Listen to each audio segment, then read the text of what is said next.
KBS 열린 토론.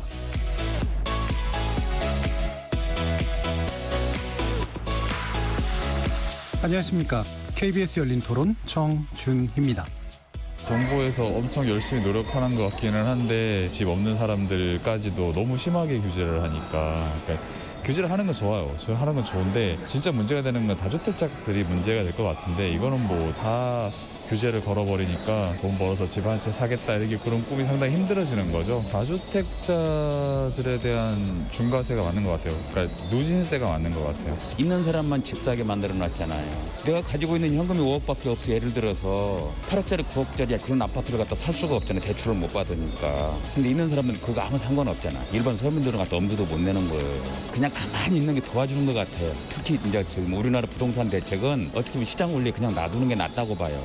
사실 지금도 서울에서는 전세 대출 받기가 돈 없는 사람들은 너무 힘든데 그 대책이 누구를 위한 대책인가. 내가 살 집은 없겠구나 서울에서는. 네, 좀 그런 생각밖에. 좀 탄력적으로 해서 그걸 잘 분별해서 실수요자하고 투기 세력을 이렇게 잘 구분해서 실수요자가 피해를 보지 않게 제도를 좀 개선해야 된다고 보는데 보완을 많이 해야 될 것 같아요. 거리에서 만나본 시민들의 목소리 잘 들으셨습니까? 오늘 토론 주제는 6.17 부동산 대책의 내용과 전망입니다. 정부가 지난 17일 풍선 효과를 막기 위한 규제 지역 확대 그리고 이른바 갭 투자를 봉쇄하는 대출 규제 등을 포함한 부동산 대책을 발표했습니다. 문재인 정부 들어 21번째 대책이 나왔는데 발표 직후부터 규제 기준과 대상의 불명료함에 대한 지적 그리고 무엇보다 갭 투자 봉쇄를 위해 실수요자의 주택 구입까지 어렵게 했다는 비판이 뒤따르고 있습니다. 고강도 대출 규제 방안을 담았던 12, 16 대책의 후속이지만 실효성 논란이 가시지 않고 있는데요. 이러다 보니 청와대가 직접 나서서 보완책을 거론하는 등 후속 대책에 관련된 관심도 모아주고 있습니다. 오늘 KBS 열린 토론에서는 세 분의 부동산 전문가 모시고 6.17 대책의 실효성 점검해보고요. 필요한 보완책은 무엇인지 따져보겠습니다. KBS 열린 토론은 여러분들이 주인공입니다. 문자로 참여하실 분은 샵 9730으로 의견 남겨주십시오. 단문은 50원, 장문은 100원에 정보 이용료가 붙습니다. KBS 모바일 콩, 트위터 계정 KBS 오픈 그리고 유튜브를 통해서도 무료로 참여하실 수 있습니다. 시민 논객 여러분의 뜨거운 참여 기다리겠습니다. KBS 열린 토론 지금부터 출발합니다. 살아있습니다. 토론이 살아있습니다. 살아있는 토론, KBS 열린 토론. 토론은 라디오가 진짜입니다. 진짜 토론, KBS 열린 토론.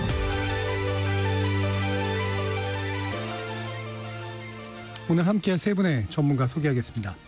경실련 부동산건설개혁본부 김성달 국장 나오셨습니다. 네, 안녕하세요. 그리고 한양대 도시공학과 이창무 교수 함께하셨습니다. 네, 안녕하세요. 반갑습니다. 한국도시연구소 최은영 소장 자리하셨습니다. 네, 안녕하세요. 자, 21번째 대책입니다. 그전까지는 몇 번째 대책이 나왔는지는 아까 막 잠깐 얘기가 나왔었는데 다 기억을 못 하시죠. 일단 김설달 국장님께 이번 대책이 어떤 내용들을 담고 있는지 좀 간단히 설명 부탁드리겠습니다. 네, 6.17 대책 정부 발표로는 크게 세 축인 것 같습니다. 이제 투기 수요 근절을 위해서 잠실 일대 주변 지역을 토지 거래 허가 구역으로 지정하겠다. 예. 또 하나는 투기과열지구나 조정 대상 지역이 경기도 좀 전체적으로 많이 확대된 것 같습니다. 이런 규제 지역이 확대되면서 거기에 따른 주택담보대출이나 전세대출도 규제도 강화되면서 이제 아까 청취자도 말씀하셨지만 갭 투자가 사실상 정부로서는 차단하는 효과를 가져오지 않겠냐 얘기를 했고요. 두 번째 축은 재건축 등 이제 어떤 정비 사업에 대한 규제가 강화됐습니다. 안전진단에 대해서 광역단체장한테 이관한 것도 있고 또 조합원 지위를 누리려면 그 실거주 기간을 2년 동안 채워라 이런 요구도 들어간 거고요. 또 마지막 한 축이 법인 임대사업자에 대한 세제 강화입니다. 정부가 종부세나 양도세 등에 대해서 이전에 들었던 특혜를 좀 더 걷어들이는 다시 줄이겠다 특혜를 이런 이제 크게 세 가지 축인데요. 내용으로 보면 세제도 있고 뭐 금융도 있고 규제도 확대되고 하는 건데 사실은 그 효과가 있을지에 대해서는 지금 현재 집값이 그렇게 나타나고 있지는 않은 것 같다. 예. 저희는 그렇게 보고 있습니다. 예. 이창민 교수님 지금 나온 대책 중에 우리가 주목해야 될 부분은 어떤 게 있다고 생각하세요? 글쎄요, 뭐 여러 가지 뭐 다양한 그 참 한꺼번에 정리하기도 힘든 그런 내용들을 담고 있는데 앞에서도 김영달 그 국장님께서 말씀하셨지만 큰 기조가 있는 것 같아요. 근데 뭐 그 부분에 대해서 뭐 사람들이 뭐 다른 얘기를 할 수 있지만 제가 보는 관점에서는 지금 주택 시장에 있어서의 그 갭 투자라고 하는 우리가 이제 전세를 안고 주택을 구입하고 매각하는 그런 구도의 어떤 행태를 투기적인 행태로 규정을 하고 거기에 대해서 많은 규제책들을 이제 도입을 한 게 어떤 정책에 있어서의 큰 흐름의 하나라고 생각을 하고요. 이제 그런 어떤 선택이 가져오는 뭐 계속 오늘 논의를 하겠지만 시장에 어떻게 보면 오랫동안 있어왔던 국내 전월세 시장의 특징이거든요. 그래서 뭐 갭 투자라고 굉장히 그 부정적인 그런 휘발성이 강한 어떤 혐오감을 갖고 있는 그런 상황이 됐는데 이 결국은 주택을 전세를 안고서 구입을 하고 또 전세를 얻고 또 자기가 자가주택자로 가기 위한 어떤 징검다리로서 또 전세를 활용하는 어떻게 보면 국내 주택시장이 돌아갈 수 있는 그런 생태계에 가장 중요한 어떤 역할을 하고 있었던 게 사실은 갭 투자예요. 그래서 그 부분을 부정적이고 잘못했다라고 규정하고 넘어갔기 때문에 이루어졌던 선택들이 가져올 수 있는 많은 부작용들이 앞으로 좀 걱정이 되는 상황이라고 생각을 합니다. 이를테면 어떤 부작용을 또 걱정하시나요? 일단 뭐 지금 갭투자와 관련돼서 이제 대상이 된 것들이 뭐 재건축 그 조합원의 경우에는 뭐 전월세 임대를 하는 것이 아니라 자기가 가서 살아야 된다 그러면 그 전월세 주택에 살고 있던 사람은 어쨌든 임차에는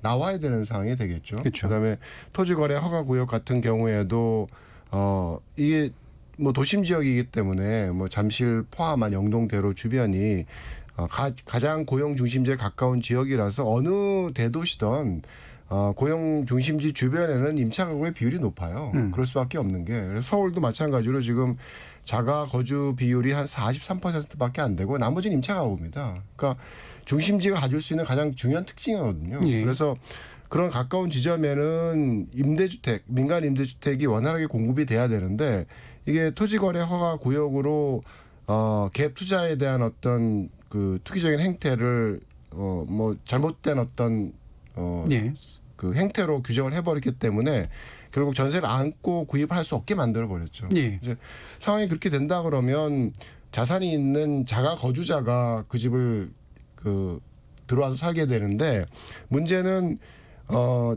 자산이 없는 젊은 출퇴근을 해야 되는 가구들이 살아야 되는 임대주택이 임차주택이 사실은 출퇴근을 할 필요가 없는 자산이 많은 중노년층 가구로 바뀌어질 수가 있거든요. 그럴 때 발생하는 여러 가지 사회적인 부작용이나 뭐 장년 가구들에 있어서의 어떤 주거비 부담과 시간에 대한 부담 같은 것들이 결국 이제 사회적인 어떤 비용으로서 지속적으로 발생할 수밖에 없는 그런 상황이 이루어지는 거죠. 갭 투자를 악마화하느냐 마느냐의 문제. 뭐 이 부분에 대해서는 또 이견도 있으시겠습니다만 어쨌든 부작용으로 예상되는 건 확실히 임대주택의 공급 도심지에 있어서의 특히나 상당히 그 영향이 클 거라고 생각합니다. 특히나 이제 전세가가 분명히 좀 오르고 있는 것 같고 그다음에 또 전세자금 대출까지 이제 좀 또 와갔기 때문에 또 그 부분이 더 커질 것 같은 그런 가능성이 보이는 건 맞는 것 같은데요. 그 부분도 한번 뒤에서 좀 지적을 해보겠습니다.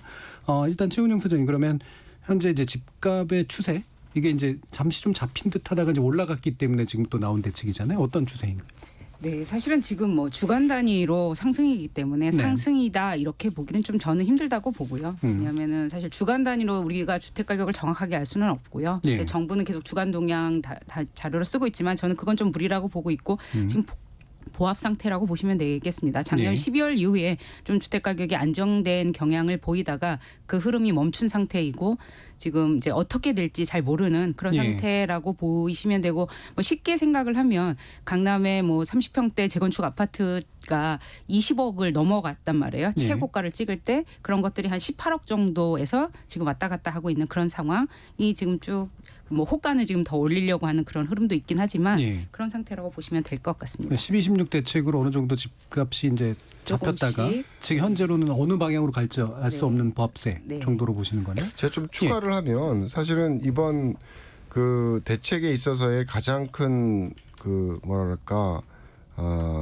영향은 이제 사람들이 느끼는 뜬금없다라는 거예요. 뜬금없다. 네. 그러니까 굉장히 뜬금없이 지나치게 강한 어떤 규제를 도입을 했기 때문에 여기저기 파열음이 생기는 거죠. 왜 우리 지역이 뭐 예를 들어 실미도도 굉장히 회자되는 그런 이슈 중에 하나고 뭐 양주 같은 경우에도 얼마 전까지 미분양 관리 지역이었는데 갑자기 뭐 조정 대상 지역으로 바뀌고 막 이런 그런 선택들이라는 게 과연 이게 합리적으로 시장에 대한 지표를 제대로 해석을 했느냐에 대한 예. 좀 질문을 던지게 되는 거거든요. 그래서 뭐 최은영 수장님도 말씀하셨지만 이 가계의 움직임을 보게 되면 뭐 지표마다 틀리긴 한데 저는 항상 뭐 실거래가 지수를 가지고 이렇게 보니까 글쎄요, 뭐 서울이 이 뭐 3월 4월 이후로 좀 안정되는 추세이고 하락하는 추세이고 강남 같은 경우에도 뭐 지속적으로 좀 하락세를 보이고 있는 상황이었거든요. 예. 그래서 과연 이 정도의 강도의 정책이 필요한가라는 어떤 기본적인 질문을 던지게 되고 또 한 가지 중요한 선택 중에 하나가 되는 갭 투자에 대한 어떤 예. 규제, 그다음에 법인 그 매수에 대한 어떤 규제 뭐 이런 것들에 대한 어떤 근거로서 이번 정부가 제시한 숫자를 보게 되면 그게 정말 문제야? 라는 그런 의문을 갖게 돼요. 그러니까 네. 그 보도자료에 보이고 있는 숫자가 뭐냐 하면 갭 투자 증가로 가격이 급등했다. 그러면서 이제 제시를 하는 게 20년 1월에는 갭 투자 비율이 48%였는데 20년 5월에는 52%다. 그래서 증가했다라는 거죠. 네. 근데 뭐 48%와 52%의 변화라는 게 과연 의미 있는 변화냐? 네, 그게 서울만 보면 그렇지만 강남은 15% 포인트 이상 증가했거든요. 갭 투자가. 저는 이제 같은 숫자를 놓고 다르게 해석하시는 것 같은데요. 네, 저는 갭 투자가 상당히 놀랄 정도로, 그러니까 정부에서 대책을 마련하지 갭 투자라고 하시는데 저는 갭 투기라고 보는데요.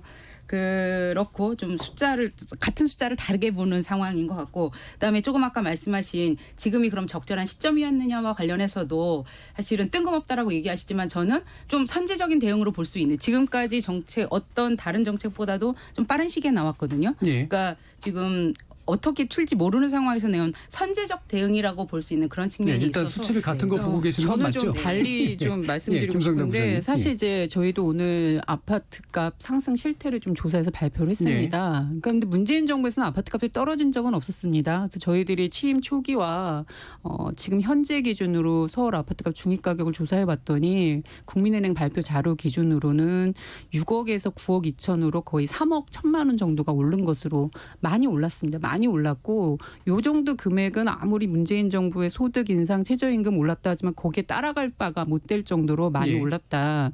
또 하나는 지금 그 정부가 이번에 나온 대책이 21번째 대책이라고 하고 22번째라고도 말하지만 수많은 대책이 나왔는데 결과는 아파트값이 올랐고 다만 그 추이가 어떻게 되냐는 그 대책 발표할 때마다 그건 예. 중요하게 봐야 되는 거라고 봅니다. 근데 사실 2019년 12월, 2020년 1월 정부가 LTV나 이런 주택담보대출 규제 강화나 어떤 투기 수요 근절을 위한 규제제 확대하면서 상반기에 집값이 막 오르지는 않았습니다. 예. 오르진 않았고 정체 또는 일부 강남이나 데서는 떨어지는 아파트도 나타났어요. 예. 근데 정부가 불과 그런 상황에 코로나19 사태까지 겹쳐서 집값이 떨어질 수도 있겠다라는 신호가 시장에 잡혔는데 정부가 그때 꺼내든 카드가 뭐냐면 5월 6일 대책이었습니다. 사실 6월 17일 대책 오늘 나오기 한 달 전에 5, 6 대책이 나왔거든요. 예. 그 대책을 발표한 이유가 뭐냐. 집값은 오르고 있지 않았는데 정부가 부랴부랴 그 대책을 발표했고 사실 6.17 대책은 그 5, 6 대책 발표한 내용들이 공공 재개발에 대한 확대 또는 용산 정비창 부지에 대한 대규모 개발 이런 시그널이 그 안에 담겨져 있었거든요. 예. 그럼 그 주변 지역에 대한 집값이 상승하는 그런 형태가 일부 나타났습니다. 강남 재건축 아파트 같은 경우가 상승하는 게 그 5, 6 대책 전후로 1, 2억씩 오른 거는 나타나고 있다. 그럼 5, 6 대책이 현재의 집값의 변동의 원인이다. 지금의 집값 상승을 기조를 바꾼 건 5, 6 대책이었다. 그 5, 6 대책은 개발 확대 정책이었고 거기에 정부가 또 하나 얹은 건 잠실 마일스 일대를 민자 사업으로 하겠다라는 겁니다. 예. 그 이전에 전혀 이거 논의되지도 않았던 정부 대책을 정부가 슬그머니 발표한 거거든요. 그러고 나서 그 주변 지역도 사실 들쑤쓱 거린 겁니다. 예, 그러니까 김상정 국장님 말씀으로 들어보면 유기적 대책이 나왔다. 예, 이렇게 보여지는 그러니까 거죠. 12, 16 대책이었죠. 그거 그렇죠. 이후에 코로나 국면이 오면서 집값이 어느 정도 안정화 될 거라고 보고 5, 6 대책을 내놨는데 5, 6 대책이 자극이 됐다라는 말씀이시잖아요. 이 부분은 어떻게 이창명 교수님 보세요? 글쎄요, 오늘 굉장히 힘들겠네요. 얘기가 끊겨가지고 지금까지 다른 얘기를 흘러갔는데 어쨌든 5, 6 대책에 대한 부분은 사실은 좀 오해를 하시는 게 이 5, 6 대책에서 강남에 영향을 줄 수 있는 재건축은 사실은 더 규제가 강해졌죠. 반면에 공공 재개발의 형태로서 이제 그동안 진행되지 못했던 뉴타운 사업에서 뭐 해제되거나 그 프린지에 있는 그런 개발들을 공공이 주도해서 가겠다라는 어떤 대안을 제시를 했던 거고 네. 그래서 이게 뭐 강남의 아파트 가격의 상승이 이루어지지도 않았지만 그 올라가게 만들었냐에 대해서는 좀 다른 의문이 있는 거고요. 다시 또 아까 예. 잘린 얘기를 다시 돌아와서 예. 하게 되면 그러니까 이 갭 투자와 관련된 이슈가 뭐 예를 들어서 뭐 강남에는 뭐 60에서 70%로 올라갔다라고 뭐 얘기를 하시는데 뭐 그럴 수도 있어요. 그럴 수도 있는데 아까 말씀드렸던 것처럼 서울시의 자가 점유율이 43%라는 얘기는 나머지는 차가우라는 얘기고 그건 전월세 주택이라는 얘기거든요. 강남 쪽은 더 비율이 더 높아요. 그래서 사실은 그냥 일반적으로 있는 주택의 유형의 비슷한 수준에 사실은 거래가 이루어졌던 거예요. 근데 또 한 가지 또 중요한 건 뭐냐면 이 지금 해당 시기가 다주택자에 대한 양도세 중과를 완화받는 시기이기 때문에 어쨌든 다주택자들이 전월세 주택으로 남아있는 주택을 매각해야 되는 시점이라서 사실은 그 정책적인 효과가 발휘를 했다 그러면 전월세 주택에 대한 거래가 더 많았어야 되는 시점이에요. 그래서 사실 이 숫자가 정말 많은지 안 많은지도 모르겠지만 많다 그러면 그것은 정부의 선택에 따른 어떤 영향이 미쳐진 숫자라서 이거를 갭 투자가 투기적인 행태로서 갑자기 증가한 어떤 숫자로서 보기에는 굉장히 왜곡될 수 있다라는 거죠. 예, 지금 이제 말씀이 이제 처음부터 이게 여러 가지 쟁점으로 좀 분산이 돼서 다시 좀 억지로라도 좀 모아야 될 것 같은데요. 그러니까 기본적으로 현 상황을 바라보는 인식들이 좀 많은 차이가 있으시고 그다음에 가치 판단도 좀 많이 좀 다르신 것 같고 이제 그렇거든요. 일단은 현재의 국면이 지금 긴급한 개입이 필요했던 국면이다 아니다에 대한 판단을 다시 한번 좀 정리를 하고요. 그다음에 갭 투자에 관련된 실질성의 문제로 한번 다시 한번 들어가 보죠. 이 부분 어떻게 보세요, 최은영 국장님? 네, 저는 지금 다시 주택 가격이 어떻게 될지 모르는 상황에서 나오는 네. 적절한 시점이었다고 판단합니다. 개입이 지금까지는 조금 항상 좀 늦게 나왔다라는 생각이 들거든요. 네. 오르기 시작하면 나왔는데 이번에 지금 다시 오르게 될 것인가? 이제 다른 여러 가지 정책 상황이 있지 않습니까? 유동성이 너무 크고 이자율은 뭐 역대 최저로 낮아지고 하는 상황에서 사실 코로나가 주택 시장에 어떻게 영향을 미칠지에 관련해서 모르게 되는 굉장히 불확실성이 커지는 상황에서 예. 정부가 의지를 좀 보인다라는 측면에서 저는 시점으로서는 적절한 시점이었다고 생각합니다. 예방적 차원에서 네네. 좀 더 선제적인 당장 상황에서. 많은 것들이 움틀거리는 건 아니지만 예방적으로는 네. 필요했다. 네, 네. 네, 김상정 네, 의원님. 저는 그 이제 정부가 발빠르게 대처하게 된 이면에는 사실 개발 정책의 그 폐해라고 하는 집값 상승에 대한 어떤 반발이나 또 언론에서의 이 집값 상승으로 끌어올린 거에 대한 여론화에 대해서 정부가 부담을 느낀 건 맞다. 그래서 예. 발빠르게 6.17 대책을 발표했는데 그렇다고 해서 이 6.17 대책을 발표하면서 정부가 집값을 문재인 대통령께서 약속하셨던 취임 초기로 떨어뜨리려고 이 대책을 발표했느냐? 이런 의지가 있었냐 보면 대책 내용을 보면 그런 건 드러난 것 같지는 않다. 정부로서는 어쨌든 여론 무마용이나 급한 불을 꺼야 되기 때문에 규제 일색의 정책을 내놨지만 실질적으로 이것으로 인해서 집값을 정말 떨어뜨리려고 했다면 더 근본적인 대책을 담고 있었어야 했는데 그런 내용은 빠졌다고 봅니다. 사실 지금도 대책 발표 이후에 집값이 지금 떨어지냐 아니냐 시장을 봤으면 막 다주택자들이 매물을 내놔야 되고 하는 그런 현상은 나타나지 않거든요. 그러면 다주택자 매물 안 누고 지금 버티기 하면서 정부 정책을 보는 이유는 정부가 한쪽으로 더 큰 개발 확대 정책을 지속적으로 끌고 가겠다는 신호가 이번 6.17 대책에도 담겨 있기 때문입니다. 그리고 그런 대책이 나온다면 어차피 집값은 상승할 수밖에 없다. 예. 그러니까 이건 버티면 된다라는 신호로 네. 오히려 투기 세력이나 부동산 부자들, 법인들은 읽혀졌다는 예, 거죠. 개입은 필요했고 개입은 할 수밖에 없었으나 집값을 잡으려고 하는 그런 사실 네. 방향은 아니다 이런 말씀이시고요. 이창민 교수님. 글쎄요. 6.17 대책은 아직은 뭐 개발이나 공급과 관련된 내용은 이렇게 담겨져 있는 부분이 없는 것 같고요. 다만 이전 5.6 대책에서 나왔던 그런 선택이 지금 시장에 얼마나 영향을 주느냐에 대해서는 뭐 논란의 여지가 있을 수가 있겠죠. 그런데 이번 대책에 있어서의 어떤 뭐 선제적인 조치다라는 의미가 또 다른 그 표현으로 얘기하면 굉장히 섣부른 조치였다라는 해석도 가능한 거예요. 네. 그러니까 정책 결정자는 마음이 조급하니까 막 이것저것 쏟아 넣어가지고 뭔가 하고 싶은데 시장은 전혀 그런 생각을 하고 있지 않거든요. 일반적인 사람들은 다들 뭐 왜 나야? 왜 지금이야? 뭐 이런 식의 왜 내가 여기서 지금 주택 살 수 있는 기회를 뺏겨야 돼? 뭐 이런 식의 불만들이 쫙 팽팽하고 있는 현재 상황을 보게 되면 글쎄요. 어쨌든 뭐 결과적으로 봐서 어떤 선제적인 조치의 어떤 합리성에 대한 의문들, 그다음에 그 준비 작업에 대한 어떻게 보면 철저하지 못했음에 대한 어떤 반성들 뭐 이런 것들이 이제 요구되는 상황이라는 거죠 지금. 알겠습니다. 저 잠깐만 말씀드리고 싶은 게 지금 계속 실수요자들이 이 부분에 대해서 왜 나에게만 이런 이제 반발이 있다라고 말씀하시는데 저도 그 부분이 이해가 가는 게 정부가 이번 대책을 내놨을 때 가장 먼저 했어야 되는 건 왜 지금 집값이 떨어지지 않고 있냐에 대한 진단이었거든요.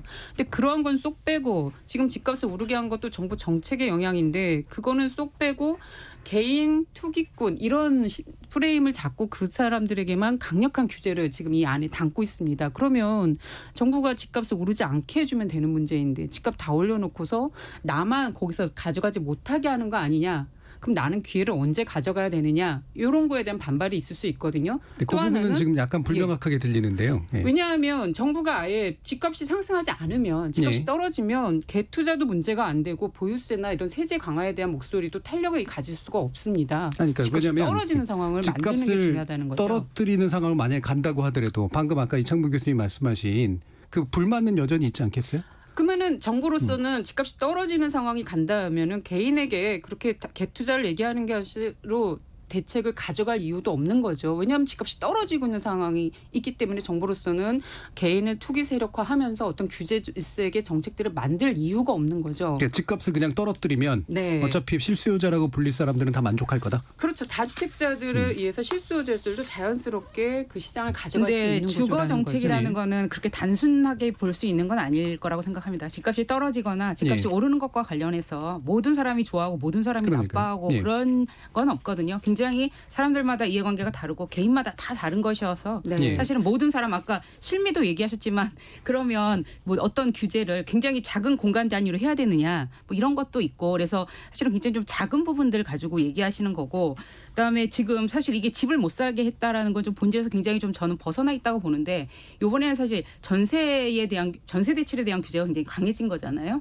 매매에 관련해서는 뭐 LTV, DTI 그런 걸 조정을 한 게 아니라 사실은 뭐 대출을 받았으면 빨리 들어가라. 6개월 안에 실거주를 해야 된다는 그런 규제인 거고 사실은 뭐 그 말씀하시는 것들은 이런 내용이겠죠. 뭐 그 규제 지역이 강화됐으니까 LTVI, DTI가 강화된 지역들이 생긴 건데 저는 오히려 그 부분에 관해서는 정부가 지금까지 굉장히 핀셋 정책을 계속 강조를 했거든요. 마치 핀셋으로 할 수 있는 것처럼. 근데 사실은 그건 매우 힘든 거죠. 어디가 문제가 여기를 찍으면 저기가 늘어나고 두더지 게임이라고도 할 정도로 그런 면에서 지금 핀셋보다는 좀 더 망을 넓게 펼쳤다. 수도권으로. 그리고 이제 문제가 되는 대전이나 청주 같은 곳들을 다 이번에는 규제 지역에 포함했다라는 점에서 저는 방향이 정부가 사실은 한꺼번에 핀셋에서 이렇게 전국 전체를 이렇게 지정하지는 못하더라도 방향은 좀 맞는 방향으로 가고 어느 정도 있다고 그물을 봅니다. 넓게 쳤다는 말씀이신데 그러면 이거 한번 지적해 보시죠. 그러니까 현재 갭 투자를 막는데 뭐 성공 여부를 떠나서 일단 갭 투자에게 타겟이 맞춰지고 그거를 이제 투기세로 본다라고 하는 이제 부분이 있었던 건데, 근데 방금 말씀으로 치면 집을 구입하고자 하는 실수요자에게 있어서는 특별히 막은 것까지는 아니다라고 지금 해석할 수 있는 건가요? 네, 저는 그렇게 봅니다. 그러니까 LTVI 갭 투자를 통한 투기를 하려고 하는 세력은 막았으나 그거를 집을 살려고 하는 사람을 막은 건 아니다. 네. 실수요자에게는 특히 이제 아까 말씀하신 규제 지역이 좀 늘어나면서 뭐 그 줄어든 부분이 있지만 근데 뭐 이제 그 정책 자금들은 여전히 있거든요. 그런 면에서 집을 왜 나만 못 사게 해 이런 거는 사실 정부로서는 지금 이것도 걱정을 해야 되는 지점이거든요. 폭탄 돌리기 하는 시점이 아니냐. 너무 네. 소득에 비해서 사실 우리 소득에 비해서 집값이 20억, 10억 이렇게 한다는 게 말이 안 되는 점에서 그러니까 실수요자를 보호하기 위해서 이걸 막 빚을 내서 집값이 계속 오를 거라고 개인은 전망할 수 있지 않습니까? 예. 근데 정부가 보기엔 아닌 시점에서 빚내서 집은 사지 말아라. 지금 상황은 너무 고점이어서 사면 큰일 난다라는 사인을 주는 거라고 생각합니다. 네, 이창문 교수님. 글쎄요, 참 이번 정부가 갖고 있는 몇 중요한 그 인식의 문제점 중에 하나가 빚내서 집 사면 안 된다라는 거고, 또 한 가지가 다주택자의 집을 팔게 하면 모든 자가가구가 늘어날 거다라는 좀 환상을 갖고 있는 게 이제 기본적인 문제점이죠. 근데 지금도 이제 벌어진 현상이 뭐냐면 뭐 사람들이 태어나자마자 뭐 집을 살 수 있는 돈을 갖고 태어나질 않잖아요. 네. 자기가 뭐 청년에서 그 직장을 얻어가지고 일하면서 자산이 쌓이고 뭐 그런 과정에서 축적된 자산을 가지고서 시드머니를 만들면 뭐 그 돈을 기초로 해서 은행에서 돈을 빌려가지고 뭐 주택을 구입을 하고 이자를 갚아가고 뭐 그러면서 살다가 또 가족이 늘어나면 큰 집을 이사하고 이런 어떤 생애 주기에 따른 어떤 주택의 소비와 소유와 관련된 선택들을 지속적으로 이제 하게 되는데 이제 그 과정에서 어쩔 수 없이 미래 안정된 소득에 기초해서 차가 가구로 오래 사는 것보다는 자가 가구로 사는 게 사회적으로 바람직한 선택이다라고 사회적으로 합의를 하게 되면 그 사람이 지금은 자산이 없어도 미래에 얻을 수 있는 소득에 기초해서 주택을 살 수 있는 기회를 만들어주는 게 몰기지 제도예요. 네. 은행에서 돈을 빌려주는 거죠. 근데 그게 이제 뭐 주택시장의 가격이 오르니까 뭐 조정 지역이 되고 투기 과열지구가 되니까 뭐 50이었다가 40이었다가 20이었다가 막 0으로 되고 막 이런 상황으로 이제 변해버린 거죠. 네. 그래서 사실은 이런 그 공식적인 제도적인 몰기지 제도가 없던 시점에서 국내 사람들이 주택을 구입할 수 있는 어떤 단계적인 과정이 있었던 게 전세였어요. 네. 그러니까 전세를 뭐 얻어가지고 살다가 좀 커지면 전세에 있는 집을 일단 구입을 하고 뭐 그러면서 자기가 돈을 벌고 나면 그 집을 전세 갚으면서 들어가는 그런 네. 과정들이 여태까지 우리가 살아왔던 그런 주택 시장에서의 어떤 자가로 전환하는 프로세스였거든요. 그게 하루아침에 나쁜 짓이 된 게 아니죠. 될 수가 없는 거죠. 그건 네. 일반적으로 우리가 유지하는 시장이 집을 빌리고 빌려주고 또 자기가 주택을 마련을 하고 또 나중에 노후가 되면 자기가 쌓아놓은 자산을 가지고서 노후 생활을 영위해가는 그런 과정 속에 어떤 예.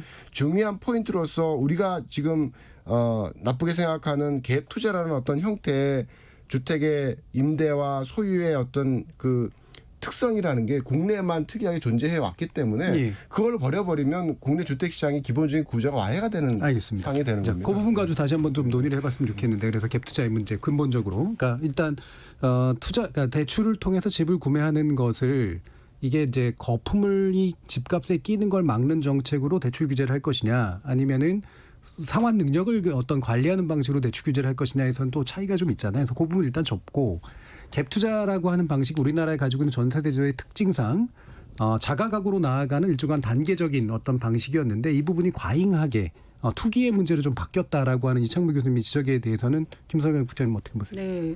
전세제도 아까 말씀하신 것처럼 우리나라에만 있는 유일한 제도라고 하시고 네. 또 과거에는 우리 부모님 세대에는 전세제도가 세입자를 보호해주는 것이라고 생각들을 많이 하셨어요. 근데 지금은 아닌 것 같습니다. 전세가도 너무 과도하게 올랐고 그 전세값을 오르게 하면서 그걸 이용한 갭투자, 갭투기가 또 다른 추기의 한 축으로 분명히 자리 잡은 것도 맞거든요. 네. 그래서 저는 그런 갭투자에 대해서 정부가 허용해서는 안 된다라는 건 분명히 메시지를 갖고 가야 된다. 네. 다만 그걸 그거는 정부가 허용하고 말고 선택할 수 있는 게 아니에요. 그냥 시장에서 존재하는 거기 때문에 전세제도라는 걸 전세와 허용하는 한. 보증금이 많은 임대주택을 어떻게 정부가 갑자기 없애겠어요. 갭투자라는 것이 마치 전세제도는 갭투자 이렇게 보시는 것도 있지만 전세제도가 갭투자로 악용될 소지가 아주 강하다는 얘기를 드리는 거고요. 그래서 자, 갭투자에 그 부분에서 대한 그럼 좀 더 네. 명확하게 해주실 게 이게 참 구별이 어렵잖아요. 그러니까 말 그대로 자산을 늘려가는 어떤 건전한 단계로서의 전세를 활용하는 방식과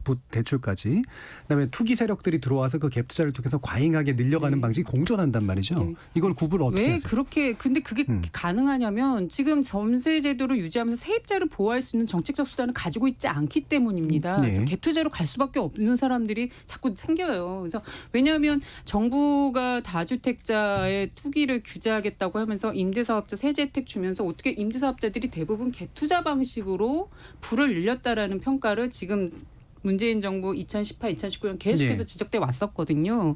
그거에 대해서 정부가 어떤 그런 거는 차단한다라는 메시지 갖고 가는 건 필요하다. 근데 저는 중요한 게 그게 갭 투자에 대한 아까 말씀하신 전세를 원천적으로 금지하느냐 이런 접근보다는 예. 전세를 주면 거기에 대한 집주인도 책임을 부여하는 방식으로 가야 한다. 예, 그런데 그거를 위한 서민들을 위한 임대차 보호 제도가 지금 되게 부실한 상황입니다. 예. 전세 보증금에 대한 반환 보증도 의무화돼 있지 않고 자, 그 부분은 좀 뒤에 있다. 임대료 얘기하죠. 상한제도 돼 있지 예. 않은 상황에서 세입자에게 일방적으로 전가할 수 있는 구조가 하나 있는 데서 예. 갭 투자를 또 장려해 왔다는 거거든요. 예. 근데 지금 정부는 지금도 갭 투자를 차단하겠다고 하면서 정말 중요한 세입자 보호 제도는 건들지 않고 아까 말씀하신 반발을 우려할 수 있는 그런 식의 규제, 실거주에 대한 규제, 전세금 회수, 대출 회수 이런 식으로 가는 건 그러면 그 전세입자에 효과도 대한 없는 규제만 불러야 예, 그러니까 부작용만 우려될 수 있다. 세입자 보호책은 이제 좀 뒤에서 좀 얘기하긴 할 텐데요. 그 세입자 보호책을 쓰면 세입자를 보호하는 효과뿐만이 아니라 갭 투자를 갭 투기로 활용하는 사람들의 어떤 모티베이션을 네. 줄인다 이런 말씀이시잖아요. 그렇죠. 그런 예. 것들이 정상화. 최은영 소장님. 그거는 그러니까 전세가가 매매가를 올리고 다시 오른 매매가가 전세가를 오고 이게 무한반복되는 상황이었잖아요. 네. 그런 면에서 지금 전세가의 상승률을 통제하는 것. 그러니까 지금 사실 집을 사지 않더라도 나의 소득에 비해서 과도한 전세를 내야 되거든요. 서울의 전세 가격이 막 5, 6억, 6, 7억 이렇게 하는 상황에서 이걸 온전히 가진 저축으로 대응하기는 매우 힘들잖아요. 그래서 네. 지금 아까 빚을 정부가 전혀 내지 말고 주택을 사라 이렇게 얘기하는 게 아니고요. 사실은 정확하게 말하면 과도한 빚을 내서 살지 말라고 얘기하는 거죠. 정부의 정책은 거기에 있다고 봅니다. 그러니까 사실 박근혜 정부 때 빚내서 집 사라는 과로 안에 이 얘기가 있었던 거죠. 얼만큼이라도 빚을 내게 해줄 테니까 사라. 자, 한 가지만 이제 숫자를 제시할게요. 그러니까 내가 전세를 예를 들어서 전세 대출을 4억을 받을 수 있는 가구가 저쪽 투기 과열지구나 이런데 주택을 구입을 하게 되면 그만큼의 대출을 못 받아요. 그러니까 그 가구가 갖고 있는 대출에 대한 안정성에 대한 부분을 가지고 담보대출에 대한 기준이 만들어진 게 아니라는 거죠. 전세 대출을 해주는데 담보대출을 왜 못 해줘요? 그 금액을. 그러니까 그게 굉장히 큰 괴리가 발생하는 구도라서 어떻게 보면 이런 대출의 건전성에 기초한 어떤 대출의 규모를 지어주는 게 아니라 정부가 생각하는 가격 안정이라는 어떻게 보면 참 잡히기 힘든 애매한 목표 때문에 그 대출에 대한 어떤 기준을 극히 낮춰서 지금 가져가고 있는 게 현실의 그러니까 그 부분이 이제 아까 말씀드렸던 이제 상환 능력을 기준으로 대출 규제를 하지 않고 그 집 가격을 중심으로 해서 대출 규제를 했기 때문에 나서는 문제라고 좀 보시는 거잖아요. 다시 그건 원론적으로 아마 교수님이나 저나 동일하게 상환 능력에 비해서 DTI라는 게 원칙이라는 거는 다 동의하실 건데요. 우리나라는 굉장히 지금 희한하게 이 집이 얼마냐에 따라서 대출을 해주는 거거든요. 예. 보통 외국 선진국 같은 경우에 이 사람의 상환 능력, 미래의 상환 능력에 비해서 하는데 그러면서 이제 과도한 대출이 이루어지고 있었던 거죠. LTV, DTI를 LTV를 70%까지 높이고 하면서 집값의 대부분을 빚을 내서 사게 하고 이런 문제가 있었던 것이고 아까 이제 다시 돌아가면 그러니까 결국에는 이 전세제도와 관련해서 제가 한번 말씀드렸던 적이 있는데 유엔 주거권 특보 같은 경우는 이거 없애야 된다라고 말할 정도로 사실 이상한 제도라고 봐요. 외국 사람들은. 네, 근데 강제로 없앨 수도 없잖아요. 그렇죠. 예, 그런 부분이 있을 정도로 그분들이 보기에 왜냐하면 그게 굉장히 과도한 빚을 내게 하는 것인데 그리고 아까 이창무 교수님이 얘기했던 것처럼 이 갭 투기가 굉장히 자연스러운 현상이었다. 우리나라에. 그게 좀 다른 게요. 과거에는 전세에 대해서는 대출이 아예 없었어요. 지금 과도한 빚을 내서 사람들이 집을 사기도 하지만 과도한 빚을 내서 어쩔 수 없이 지금 세입자에 대한 보호 대책이 없으니까 그렇게 되어 있는 것이거든요. 근데 옛날에 정상적으로 주거 사다리가 작동하던 시절 전세가 였다가 자가로 갈 때는 사실 지금처럼 전세 끼고 집을 사두지 않았죠. 그런 부분들이 과거에는 많지 않았고 그런 점에서 지금 정부가 우려하는 것처럼 강남의 집의 70%가 전세 끼고 집을 산다. 이건 저는 매우 우려할 만한 요것을 옮겨가보죠. 우리나라가 그 전세를 끼고 주택을 구매하는 행태는 굉장히 오래된 행태예요. 그러니까 주거실태 조사를 하던 주택시장 관련된 그런 조사를 하게 되면 우리나라에 특이하게 쓰는 그 용어가 분리가구라는 용어가 있어요. 그러니까 이 다른 나라에는 자기가 집을 갖고 있고 그 집을 임대해 놓고 딴 데 사는 가구의 비율이 굉장히 낮아요. 뭐 2% 남짓 뭐 이렇게 되는데 우리나라는 전국으로 치면은 5%가 분리가구고 서울 치면 10%가 분리가구예요. 그러니까 자기가 주택을 갖고 있고 그 주택은 전세 놓고 자기 딴 데 가서 전세 가서 사는 거거든요. 그거는 요즘 생긴 게 아니라 오래전부터 분리가구라는 형태가 우리 주택시장에 있어서 굉장히 중요한 어떤 주거를 소비하고 소유해가는 그런 형태로서 자리를 잡고 있었던 거예요. 네, 주택 가격이 자, 너무 그러면, 뛰니까. 잠깐만 끊고요. 네. 제가 이창국 교수님께 다시 여쭐게. 무슨 말씀이 충분히 이해가 가는데 그러면 이게 이제 갭 투자라는 형식을 활용해서 이게 현재까지는 자산의 사다리라고 이제 보시는 건데 이게 실제로 이제 투기적 수요라든가 이런 것들이 이걸 이용해서 들어온다라는 비판에 대해서는 어떻게 생각하세요? 그거는 사실은 우리가 전세제도를 갖고 있는 한은 어쩔 수 없다. 어쩔 수 없는 한 단면이기도 해요. 예. 근데 뭐 어느 날 갑자기 전세가 굉장히 나쁜 제도가 돼버렸는데 몇 년 전만 해도 사람들이 전세제도 하면 굉장히 효율적인 제도라고 사람들이 믿었어요. 그러니까 왜냐하면 제가 이런 말씀을 여쭙는 게 이렇게 실제로 전세자금 대출까지 받아서 주택을 막 늘려가는 어떤 이제 사람들이 있는 건 사실이잖아요.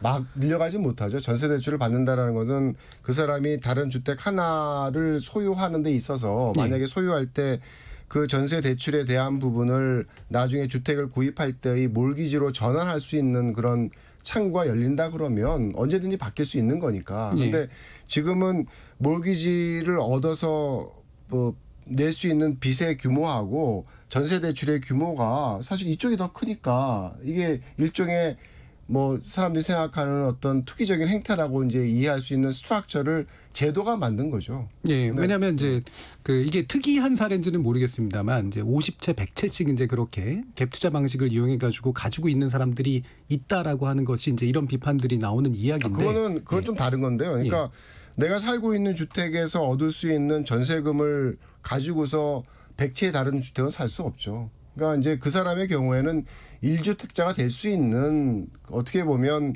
가장 청장년층이나 이런 층의 투자자들 어떤 주택을 구매하고자 하는 사람들이 쓸 수 있는 방법인 거고 만약에 내가 주택을 구입할 때 몰기지를 주택 가격의 60%를 얻을 수 있다 그러면 전세로 대출받은 금액이 주택을 구입할 때 60%의 몰기지로 그냥 흡수돼 버리겠죠. 근데 그보다 작게 20%밖에 못 얻으니까 전세를 통한 혹은 뭐 어떤 경우에는 전세가 아닌 그 0%의 대출밖에 받을 수 없는 상황이 되기 때문에 전세가 이용되는 어떻게 보면 특이한 어떤 그 투자의 행태가 만들어진 거죠. 왜냐하면 몰기지 제도에 대한 LTV를 너무 강하게 규제하고 있기 때문에 생기는 현상이라고 봐요 저는. 예, 그건 되게 특이하거나 또는 제도가 허용한 현상이라고 보시는 건가요? 허용했다기보다는 처음에는 예상을 못했겠죠. 예상을 못했는데 결국은 그 시장에서 이제 그 1주택자가 될 수 있는 투자자들이 취할 수 있는 어떤 그 대안적인 선택의 형태로서 활용이 되는 거죠. 그럼 나머지 두 분께 일부 정리하면서 여쭙게 이런 갭 투자를 활용한 투기의 심각성이라고 하는 부분에 대한 인식이 이제 좀 다르시고 진단도 지금 다르시잖아요. 어떻게 보세요? 저는 뭐 전세제도에 완전히 부정하는 게 아니라 전세제도가 사실은 주거 사다리의 역할도 하기도 했고 그다음에 가장 저렴한 제도이기도 하죠. 사실은 월세를 내지 않는 상태에서에 있지만 근데 이제 우리가 염두에 둘 게 제도가 계속 변했고 전세제도가 굉장히 많은 부채로 이루어져 있다라는 거예요. 그리고 이런 것들은 지금 집값이 계속 올라가는 우리 소득에 비해서 너무 과도한 집값 그리고 그 규제되지 않는 전월세 시장에서 전세 가격이 막 올라가니까 이것들이 결국 다 빚으로 쌓을 수밖에 없는 거잖아요. 집값도 빚으로 쌓았고 전세도 빚으로 쌓았는데 그럼 이 부분을 그냥 계속 두고 우리 사회가 지속 가능하냐 이 부분에 대해서 좀 진지하게 생각을 해야 될 부분이라고 생각합니다. 이제 어쨌든 미래 소득을 기초로 해서 빚을 안정적인 빚을 내주는 게 뭐 정부가 할 수 있는 어떻게 보면 좋은 선택 중에 하나가 되는 거고 그게 이제 생애 주기 동안 올라가면서 뭐 얻는 소득으로 그걸 갚아가겠죠. 네, 그 부분은 뭐 계속 말씀하신 거니까 김성달 국장님 말씀까지. 사실은 저는 이 논의 출발점이 사실 집값이 너무 올랐기 때문에 정부가 이 대책을 나오고 그 안에 과도한 규제가 들어가니까 실수요자분들의 반발까지 부작용까지 얘기가 되는 걸로 봤는데 다시 돌아가면 집값이 오르는 상황에서는 모든 게 다 문제와 섞여서 해석될 수밖에 없다. 그리고 또 하나는 전세제도는 지금도 말씀하셨지만 집값이 오르면 전세금도 오릅니다. 뒤따라가서 결국은 오를 수밖에 없거든요. 저희들이 보면. 네. 그러면은 그거 안에서 세입자들은 그 전세자금을 정부가 대출해 주니까 그걸 과도하게 끌어와서 넣는데 많이 그러다 집값이 떨어지면 그래서 깡통 정세가 되면 그 피해에 대해서 집주인들은 전혀 보상되지 않는다. 보상해주지 않는 구조라는 겁니다. 지금 전세 제도라는 게 철저하게 세입자에게 집값이 오르는 상황에서는 세입자에게 불리할 수밖에 없는 제도다. 근데도 정부는 전세 대출 확대해 주면서 세입자들에게 자꾸 전세 제도를 장려하는 식으로 지금 모양새가 가고 있는 거거든요. 그러니까 집값이 오르는 것에 대해서 언제나 굉장히 부정적이시니까 이제 나오는 결론인데 사실은 전세자금 대출이라든가 이런다면 임대사업자 등록이라는 걸 유도했던 건 사실은 그 당시에 전세 수요자들이 굉장히 많아서 생겼던 문제잖아요. 아니요. 그렇지 않죠. 전체적으로 주택수는 동일하게 하고 있는 상황에서 다주택자가 가지고 있느냐 임대사업자로 가지고 있느냐 이 차이였습니다. 사실은 다주택자들이 주택을 시장에 매물로 내놓으면 전세 수요자들은 내 집 마련의 기회를 가졌을 텐데 그러지 않고 임대사업자로 전환하면서 더 많이 사들였거든요. 그러니까 전세입자나 세입자들에게는 자기 집을 가져갈 기회는 오히려 더 멀어졌고 다주택자나 임대사업자들이 사재기할 기회만 늘려놨는데 문제는 그렇게 사재기하는 과정에서 세입자 보호할 수 있는 정책이 뒤따라 갔느냐 안 갔느냐 알겠습니다. 오히려 갭 투자에 악용될 것만 더 키웠다. 이 말씀을 드리고 그러니까 싶습니다. 김사장 국장님 말씀 들어보면 집값을 떨어뜨리자는 문제가 해결이 안 되는 지금 이제 저는 말씀이세요. 가장 근본적으로 그 안이 있다고 봅니다. 그리고 나서 세입자 보호까지 해야 된다라는 말씀이신 전세가 거고. 떨어지면 사람들이 집을 안 사죠. 그러니까 가격 하락기에는 사회적인 자가율이 낮고 가격 상승기에 자가율이 높아지는 그런 아이러니가 사실은 있어요. 제가 좀 추가적으로 좀 말씀을 드릴게요. 전세와 매매가의 관계에 대해서 굉장히 확언을 하시는데 제가 오랫동안 주택시장을 분석해온 입장에서는 그렇지 않습니다. 전세가가 매매가가 떨어질 때 전세가가 오르기도 하고 전세가가 떨어질 때 매매가가 오르기도 하고 전세가가 매매가 같이 움직이기도 해요. 근데 많은 경우 전세가와 매매가가 같이 움직이는 경우는 수급 상황이 문제가 될 때 그런 상황이 많이 발생을 합니다. 그래서 지금은 어떤 면에서는 수급에 문제가 있는 시장이라는 생각을 해볼 수가 있고 또 그 정도만 지적을 해주시죠. 그다음에 전세에 대해서 좀 한 가지 좀 말씀을 드리면 과연 전세를 포기하면 어떤 현상이 벌어지냐에 대한 부분이 사실은 전세 가치와 연결이 되어 있어요. 그러니까 예를 들어서 내가 뭐 100만 원의 월세를 받는 주택, 그러니까 1년이면 1,200만 원의 연세를 받는 거죠. 근데 그 주택에 대해서 전세로 전환을 하겠다 그러면 시장의 전환율이 4% 정도 된다 그러면 4%로 이제 보증금을 받는 만큼 전세를 깎아주는 거예요. 아니 월세를. 그래서 1,200만 원이라는 연세를 받고 있는데 4%로 전환을 한다 그러면 1억 원의 보증금을 받기 위해서 400만 원을 깎아주는 거죠. 근데 그걸 다 깎아주면 3억이라는 전세를 받는 상황이 되겠죠. 그래서 근데 실제로는 시장의 이자율이 2%예요. 그래서 2%의 어떤 그 전환율을 가지고 전환하면 전세를 3억이 아니라 6억을 내야 돼요. 그러니까 시장 이자율보다 높은 이자율을 제공하면서 임대인이 임차인에게 빌리는 돈이 전세라는 거예요. 알겠습니다. 그러니까 이게 결국은 다주택자든 전 충분히 설명이 된 것 같습니다. 왜냐하면 이 부분은 많은 분들이 아시고 그러니까 전세 수요자들이 있을 수밖에 없는 거잖아요. 그러니까 다시 말하면 전세를 주는 분이 전세를 받는 사람과의 관계에 있어서 그다지 이득 보는 구도가 아니라는 말씀이시잖아요. 그러니까 얻는 열매가 임차인에게 전달되는 구조가 전세라는 거고 만약에 전세를 포기하게 만드는 상황이 되면 굉장히 비싼 비용을 지불하는 4%의 월세를 내야 되는 저희가 계속 얘기하는 거는 전세를 포기하자 이런 거라기보다는 과도한 빚을 내야 되는 전세 그다음에 매매 시장에 대한 문제를 계속 얘기하고 알겠습니다. 있는 일부를 맞춰야 되기 때문에요. 좀 생각보다 시간이 좀 가서 제가 일단 끊고 2부로 이어지도록 하겠습니다. 일단 청취자들 의견도 좀 들어봐야 되니까요. 정의진 문자캐스터 연결하겠습니다. 네, 지금까지 청취자 여러분이 보내주신 문자들 소개합니다. 먼저 유튜브 청취자 신석훈님, 코로나를 겪으면서 자본주의의 보완에 대한 화두가 던져진 마당이니 이번 기회에 의식 조정 하나인 주택을 바라보는 시각에 국민적인 합의가 필요해 보입니다. 산발적인 대책이나 금융 규제만 생각하지 말고 실거주 목적 구입인지 아닌지를 먼저 감별하고 실거주 목적이 아니었다면 차익 환수는 기본, 보유세 인상은 기본 중에 기본이라 여겨집니다. 콩아이디 이상희님, 시장에 맡겨야 한다는 분들 다른 선진국은 어찌하는지 알아보시면 좋겠습니다. 정부가 규제를 안 하면 서민은 절대로 집을 못 삽니다. 일단 지금 정부에서 부동산 값이 오르는 건 경기가 좋다고 봐야 하는 거 아닌가요? 누가 미래 전망을 어둡게 보면서 돈을 써서 부동산을 매입하겠습니까? 콩아이디 2828님, 국민들이 국가에 요구하는 것이 잘못되었다고 생각합니다. 대출을 막아서 대출을 받지 못해서 집을 못 산다가 아니라 대출을 받지 않아도 집을 살 수 있는 정책이 필요하다고 생각합니다. 보유세를 올려 다주택자들이 더 많은 세금을 물리게 해서 집값이 더 이상 올라갈 수 없게끔 정부 정책을 만들어야 합니다. 콩아이디 김현정님, 내 집 마련이 아니라 아파트 마련이라고 표현을 바꿔야 할 듯합니다. 서울에서 빌라는 집도 아니지 않나요? 3억 이하 빌라가 수두룩한데 빌라라고 하면 아예 거들떠도 안 보는 무주택자들이 과연 실수요를 위해 주택을 구입하려는 것이라 생각 안 돼요. 집 투자자들 아닌가요? 유튜브 청취자 리키마루님, 현재 집값은 저금리 기조와 유동성, 그리고 한국 특유의 아파트 보유에 대한 집착, 특히 서울 강남 거주 욕구, 입시 교육을 위한 좋은 거주처, 이러한 다수의 요인들에 의해 생겨난 현상입니다. 콩아이디 선다리님, 이번 정책은 정부가 선제적으로 아주 잘한 거라고 생각합니다. 단 실거주자를 위해서 보완할 부분은 있다고 봅니다. 그리고 좀 기다려보세요. 앞으로 집값 잡힐 것 같습니다. 콩아이디 1967님, 취득세 인상안이 아주 설득력 있습니다. 최초 구입자는 제외하고 주택이 있는 사람이나 법인이 구입할 때 징벌적 과세를 하면 주택 투기 문제가 많이 해결될 것 같습니다. 라고 보내주셨네요. 네, KBS 열린 토론. 이 시간은 영상으로도 생중계하고 있습니다. 유튜브에 들어가셔서 KBS 일라디오 또는 KBS 열린 토론을 검색하시면 지금 바로 토론하는 모습 보실 수 있습니다. 방송을 듣고 계신 여러분이 시민 노객입니다. 계속해서 청취자 여러분들의 날카로운 시선과 의견 보내주세요. 지금까지 문자캐스터 정희진이었습니다. 토론이 세상을 바꿀 수는 없습니다.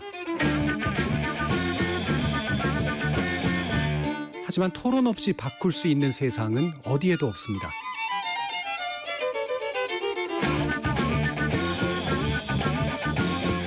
세상의 선한 변화를 갈망하는 당신. 정답이 아니라 질문의 힘을 믿는 당신. 우리 KBS 열린 토론에서 만납시다.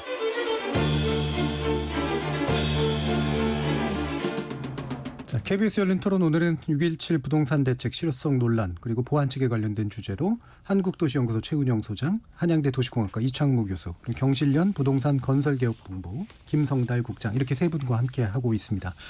자, 여러 가지 또 청취자들 의견 들어보면 뭐 근본적으로 입장도 차이가 있고 보시는 눈도 굉장히 다 다르고 그래서 이 정책의 복잡성을 뭐 짐작할 수밖에 없는데요. 일단 뭐 이제 결국은 실수요자다, 무주택자다, 뭐 이런 분들이 가지고 있는 불만들이 어떤 형식으로든 나오고 있기 때문에 거기에 대해서 조만간 보완책이 나온다라고 정부는 이야기를 하고 있습니다. 이게 짐작이 좀 되시나요? 어떻습니까, 최은영 소장님?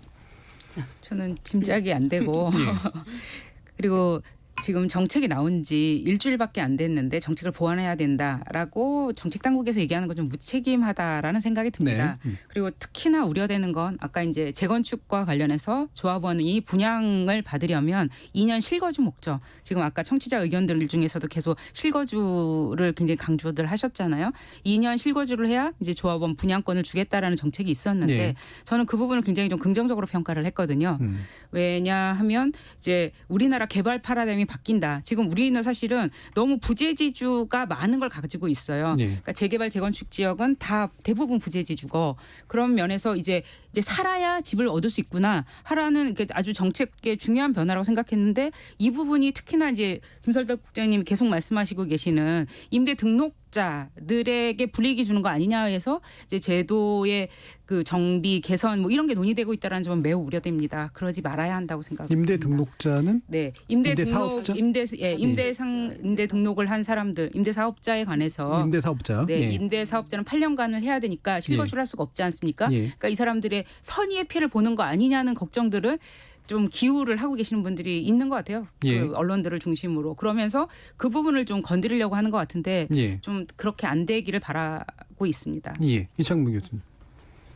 글쎄요, 지금 뭐 앞으로 어떤 대책이 나올지는 저도 사실은 좀 뭐 예상하기 좀 쉽지 않은데 걱정은 됩니다. 예를 들어서 규제를 너무 강하게 해서 그 강남권에 설정된 토지거래 허가구역을 또 풍선역 같다면 더 확대를 하고 막 이런 예. 선택을 할 거에 대해서 좀 걱정스럽고 또 지금 뭐 얘기를 계속 하다 보니까 좀 세부적인 내용들을 말씀을 드려야 되는 상황이 되는 전세와 관련된 이슈들에 연결이 돼서 예. 뭐 전월세 상한제라든가 뭐 관련된 그 임대차 보호 3법이 또 무리하게 또 추진되지는 않을까 하는 또 예. 걱정을 또 개인적으로 또 하죠. 그래서 이게 첫 단추를 잘못 깨니까 이게 돌아가지 못하고 계속 그냥 헤매야 되는 그런 상황을 만드는 것 같아서 지난번에 나왔을 때도 좀 차분하게 이제 좀 돌이켜볼 시점이다. 예. 예? 좌고 우면할 때다 그때 말씀드렸던 것 같은데 너무 갑자기 막 후다닥 뭔가를 해버려가지고 뭐 이 대책 자체가 어느 정도 가능성이 있다 그러면 이만큼의 논란은 안 벌어지겠죠.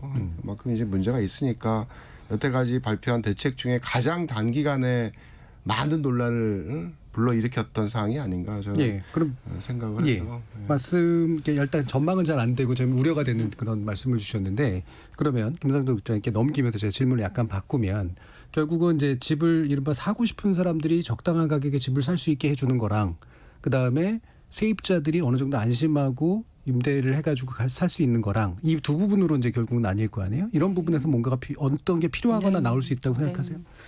나올 수 있을 것인지의 기대는 갖지 않는데 나와야 하는 건 맞는 것 같습니다. 사실 지금 21번째 대책 발표할 때마다 초고강도 대책, 9.13 대책 그 종부세 강화할 때는 초고강도 대책이라고 했고 계속 네. 정부는 투기는 근절하겠다 강하게 말을 하시는데 대책만 나오면 버티다 다시 올라가는 게 반복돼 왔거든요. 그래서 지금 근데 그 정책을 만드신 분들이 여전히 지금 다시 이 상황에 대해서 우리는 언제든지 카드가 있다라고 하시니까 사실은 말씀을 저도 최 박사님 말씀에 동의하는 것처럼 되게 이 상황을 안이하게 보고 있으신 거 아닌가 이런 우려가 되고 지금이라도 정부가 정말로 집값을 잡겠다 떨어뜨리겠다 이런 의지가 있다면 해야 될 대책은 사실 저는 지금 정부가 그 후속 조치로 끌고 가겠다는 개발 정책에 대한 전면 재검토가 필요하다라고 생각이 듭니다.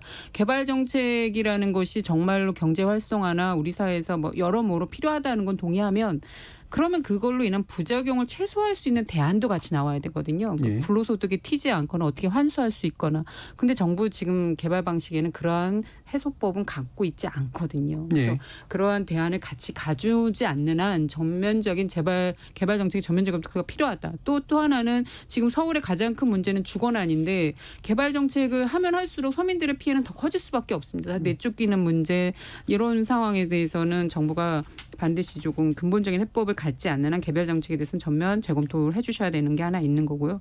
또 하나는 지금도 그 송도 최근에 나와 있는 게 송도 매립지인 송도에서 지금 거기 30평대 아파트가 8억에 분양한다는 광고가 나왔습니다.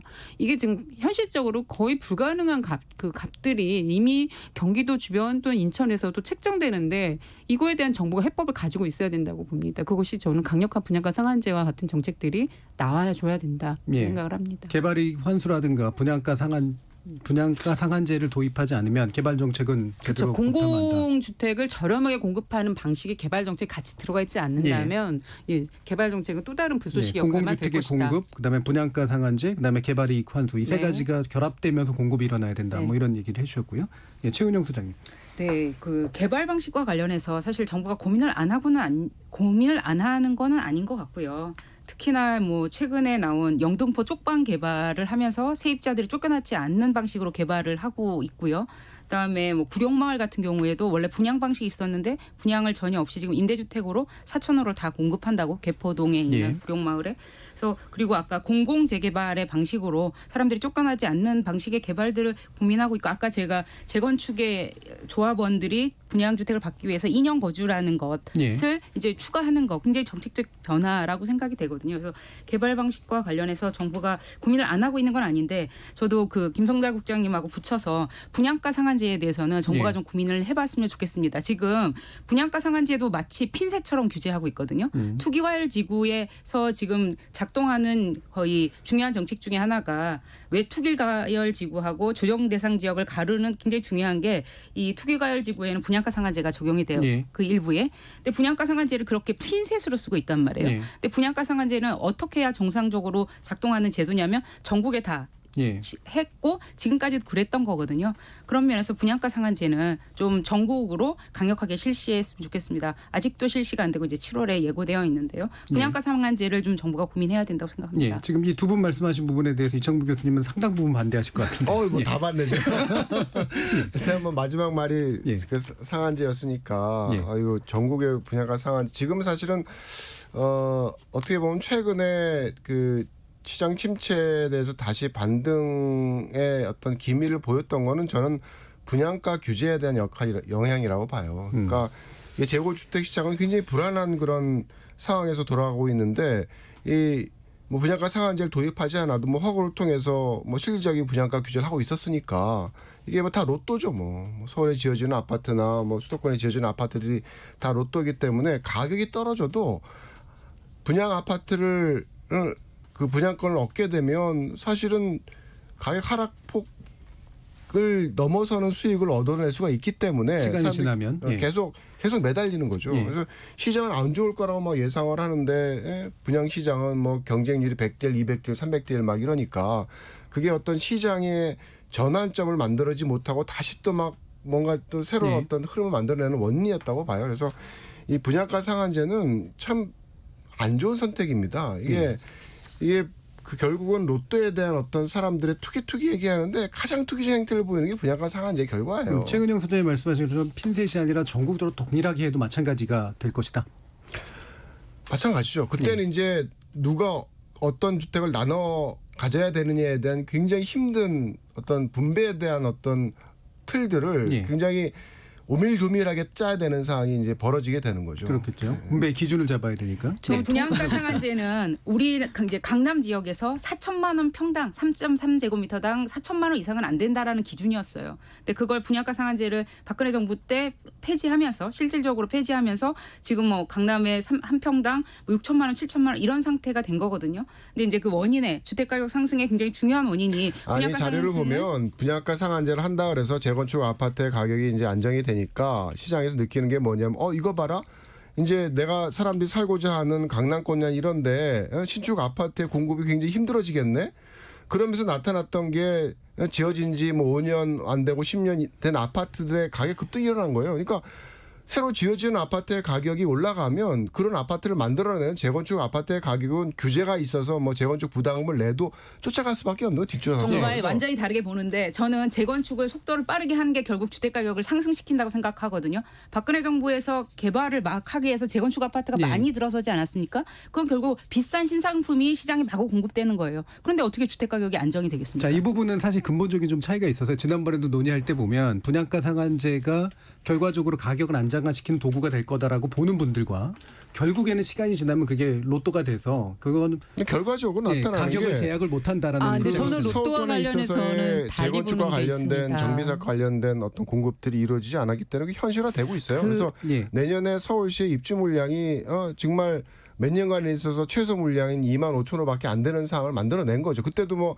서울에 있어서의 공급 축소는 없다 그러면서 그렇게 했거든요. 그런데 결과적으로는 벌어지는 현상이 원하는 공급을 만들어지 못하는 그런 결과를 재건축과 관련된 정비 사업들에 관련된 규제들, 분양가 상한제들 이런 것들이 이제 만들어내는 어떤 아픔이죠 지금. 근데 저는 좀 달리 보는 게 이명박 정부에서 재건축 강남 재건축 많이 일어나지 않았습니다. 그럼 가격이 뛰었어야죠. 말씀하신 공급이 부족했기 때문에. 근데 사실은 그러지 않았습니다. 집값이 떨어졌거든요. 그 이명박 정부 때. 반대로 문재인 정부 초기에 강남과 가락시형 아파트 재건축, 강남 개포 재건축 계속 재건축 일어났는데 가격이 뛰었습니다. 공급 수요 공급의 문제로 벌써는 안 된다. 투기적 가수요가 분명히 존재하기 때문에. 그리고 또 하나는 새 아파트가 비싸게 나오면 주변 지역 자극 받습니다. 그 악순환이 반복될 수밖에 없다. 로또 얘기하시는데 사실 소비자들은 로또 받은 아파트 가지고 있는데 집값 떨어지면 로또 없어집니다. 근데 로또라고 하면서 비싸게 팔면 건설업자, 사업자, 토지주들은 확정된 값으로 로또를 챙기는 구조가 지금 현재 분양가 자율화에서 일어나고 있다. 그러니까 로또의 문제를 얘기할 것이 아니라 적정한 이윤의 원가의 적정한 이윤으로 가져가도록 정부가 규제가 아니라 감독자 역할을 해줘야 된다는 거죠. 그러니까 저는 이 부분은 계속해서 들어보면 지나치게 근본적 가치 차이가 있고요. 일단 그다음에 사회가 어차피 실험을 할 수 있는 게 아니기 때문에 입증이 잘 안 되는 문제들이 좀 있는 것 같아요. 그래서 해석도 좀씩 달라지는 그런 문제들이 있는 것 같고 일단 그 정도까지 하고 하나만 더 그러면 논의하실 게 아까 이제 이창무 교수님이 지적해 주신 것처럼 이제 결국은 전세난이 가시화될 것이다라는 그런 말씀이시잖아요. 이 부분은 어떻게 보세요, 김찬호 국장님? 저는 전세난 가져야 된다는 말 잘 이해 안 돼. 전세난이라고 한다면 뭐 정부가 제대로 낸 전세난에 대한 것이 우려스럽다면 정부의 갭 투자에 대해서 얘기할 것이 아니라 아까 말씀드린 것처럼 세입자 보호에 대한 제도를 정부가 빨리 정책적으로 도입하도록 하는 것이 맞고 또 하나는 집값이라는 것들의 이런 과도한 거품이 사실은 전세제도의 세입자 불안의 가장 큰 원인이기 때문에 그것에 대해서 집값 문제를 해결할 수 있는 대안을 제시해서 그게 정책적으로 나오도록 하는 그 방향 하에서 이 문제들이 논의가 되면은 이게 사실 순조롭게 돌아갈 수 있다. 임대차 제도에 대한 안정화되는 것도 하지만 근데 또 한쪽에서는 전세난을 우려하면서 세입자 보호에 대한 그 제도에 대해서 또 부정적으로 보면 사실은 이거는 반대를 위한 반대 아닌가라라는 생각도 저는 갖게 되거든요. 김성태 국장님의 주장은 결국은 큰 규모에서 집값을 잡는 게 핵심이고 잡는 문제와 세입자와 집주인 간의 비등한 거래를 위한 세입자를 보호하는 정책을 쓰고 심지어는 이제 전세값을 제한하는 어떤 전세값의 상승을 막는 제도까지 가면 들어와야 된다고 봅니다. 그러니까 상당히 많은 규제들이 지금 결합돼야지 이걸 막을 수 있다는 말씀이세요, 최은영 소장님. 저도 계속 말씀드렸던 것처럼 과도한 빚을 내서 집을 사고 과도한 빚을 내서 전세를 사고 하는 이 부분에 관해서 좀 우리가 사회적인 결단이 필요하다고 생각합니다. 계속 이렇게 갈 수 있을 것이냐. 그런 면에서 지금 사실은 문재인 정부에서 상대적으로 전월세 가격은 좀 안정세에 있었거든요. 몇 년 동안 매매가에 비해서. 그러면 이제 매매 가격이 이렇게 뛴 상태에서 이걸 규제하지 않으면 전세가는 또 매매가를 따라서 올라갈 가능성이 상당히 높죠. 그렇기 때문에 지금 우리 소득에 비해서 너무 높은 전월세 가격에 대한 규제는 지금 어느 때보다도 필요한 시점이라고 생각이 되고요.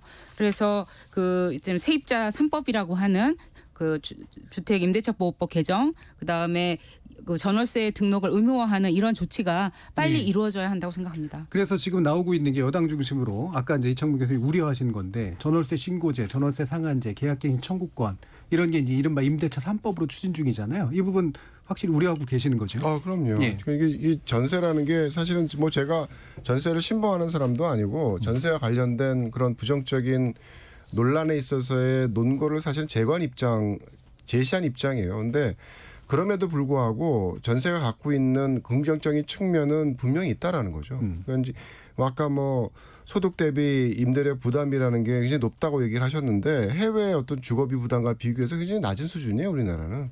뭐 해외에 있어서의 임대 가구들의 30%의 뭐 전후되는 그런 어떤 수준과 비교해서 국내 그 임차 가구들의 소득 대비 주거비 부담에 대한 비율은 뭐 20% 남짓이고 그것도 이제 예를 들어서 전세금이나 보증금을 전월세 전환율 아까 얘기했던 시장의 4%로 전환을 하느냐 아니면 그 실제로 대출을 받을 수 있으니까 금융 비용이 2%로 전환하느냐에 따라서 실질적인 비용이 달라지는데 그리고 전세가 갖고 있는 가장 큰 장점은 시장의 전환율이 4%로 하는 게 아니라 2%로 실제적인 부담이 발생을 한다는 거죠. 그걸 뭐 어쨌든 과거에는 별로 없었지만 전세 대출 해주고 있으니까 이제 그렇다 그러면 굉장히 주거비 부담 낮게 만드는 그런 특성을 전세제도가 갖고 있고 그렇기 때문에 우리나라의 소득 대비 주거비 부담이라는 것이 다른 나라에 비해서 굉장히 낮은 수준을 유지하고 있는 거예요. 그래서 이제 그런 상황을 갖고 있는 그런 구도에서 실제로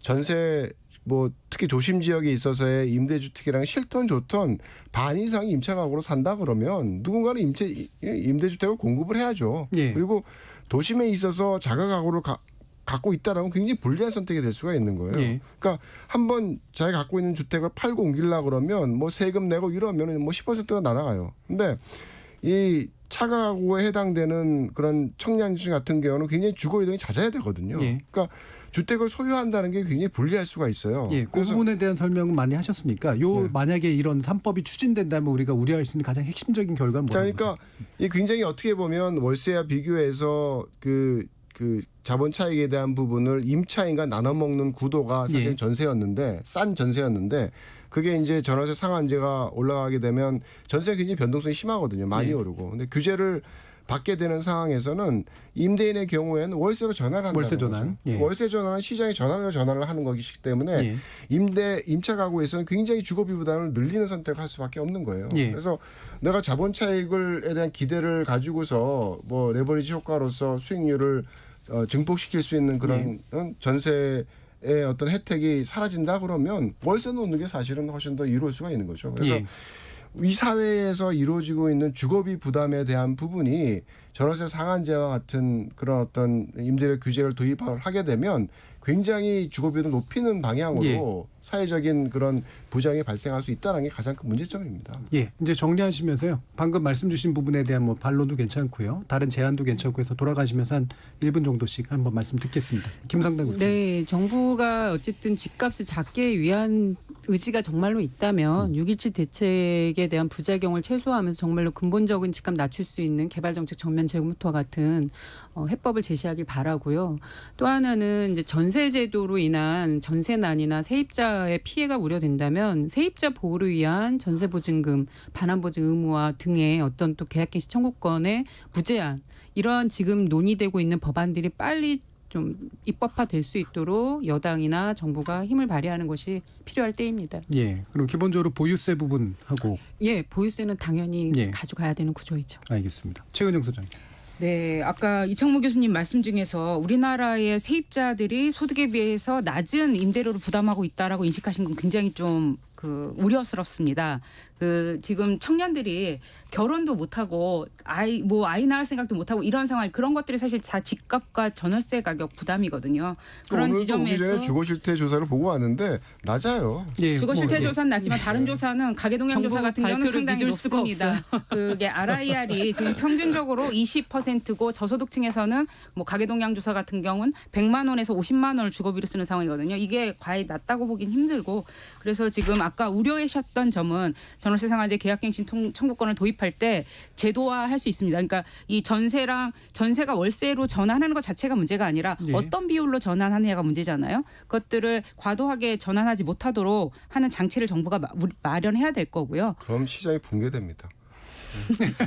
예, 일단 세입자 보호를 마무리하시고요. 위해서 예. 그런 것들이 필요할 거라고 생각하고 아까 이제 말씀드렸던 것처럼 분양가 상한제의 전면적인 도입 이거는 원래 분양가 상한제 전면적인 도입이 이게 디폴트여야 되는 정책이고요. 예. 그다음에 이제 종합부동산세 강화, 그다음에 이제 공시가격 의 현실화를 정부가 계획하고 있지 않습니까? 그런 로드맵을 빨리 보여줘서 정확한 미래의 주택가격이 정부가 정말 주택가격을 잡으려고 하는 의지가 있다라는 걸 예. 시장이 정확하게 좀 보여줬으면 하는 바람이 있습니다. 알겠습니다. 이창무 교수님. 글쎄요, 뭐 이 의지 가지고 시장이 될 수 있으면 벌써 됐죠. 근데 시장이라는 거는 저희는 이해를 하고 다독거려야 되는 대상이라고 봐요. 그래서 지금 전반적인 어떤 정책이라는 게 이 나쁜 놈, 좋은 놈 나눠서 뭐 투기자 범위를 생출하는 방식으로 정책을 피기 때문에 시장이 갖고 있는 기능이 제대로 작동을 안 하는 거죠. 그래서 발생하는 여러 가지 부작용이 있는 거고 뭐 개발과 관련된 부분도 사실 가격이 오른다는 것도 굉장히 중요한 시장에 나타나는 현상입니다. 근데 그거는 가격이 오르는 힘을 통해서 새로운 주택이 만들어지게 만들라는 신호거든요. 그런데 올려놓고 만드는 메커니즘을 끊어버리는 선택들을 자꾸 하게 되면 그냥 가격만 올리고 힘들어지는 거죠. 그래서 뭐 저희가 할 수 있는 그런 어떤 선택이라는 것은 뭐 갭 투자도 오늘 논의가 많았었는데 굉장히 휘발성이 강한 이슈예요, 이게. 근데 따지고 보면 갭 투자가 아까 얘기했던 것처럼 전월세고 그게 임대주택이거든요. 그래서 조금은 좀 차가운 머리로서 우리가 그냥 감정적인 반응했던 부분을 실제적인 의미를 좀 다시 되새겨보면서 가까이 긍정적인 기능에 대해서 조금은 주목할 필요가 있는 선택이 필요하다고 생각합니다. 알겠습니다. 지금 1405님이 이런 문자도 주셨는데요. 정책 위반하시는 분들이 다 다주택자 아니냐라고 하는 네, 뭐 이런 뭐 많이 나오는 얘기긴 합니다만 그만큼 이제 정책에 대한 불신들이 좀 있는 그런 상태이긴 한 것 같습니다. KBS 열린 토론 이것으로 모두 마무리하겠습니다. 경실련 부동산건설기업본부의 김성달 국장님, 그리고 한양대 도시공학과 이창무 교수님, 한국도시연구소의 최은용 소장님, 세 분 모두 수고하셨습니다. 감사합니다. 네, 수고하셨습니다. 저는 내일 저녁 7시 20분에 다시 찾아뵙겠습니다. 지금까지 KBS 열린 토론 정준이었습니다.